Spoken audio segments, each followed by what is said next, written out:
رقم 2 معانا فيلم ملاك اسكندرية من إخراج ساندرا نشأت.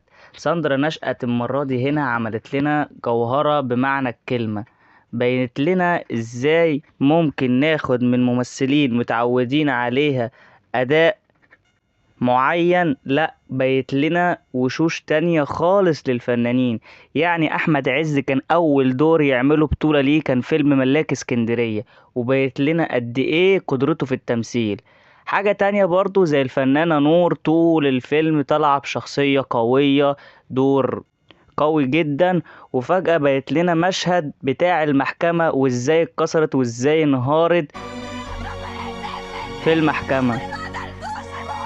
والفنانة نور صرحت بكده في أحد برامجها لما قالت إن المشهد ده هو أصعب مشهد بالنسبة لي، وشكرت ساندرا نشأت على إنها إزاي خرجت المواهب دي كلها منهم.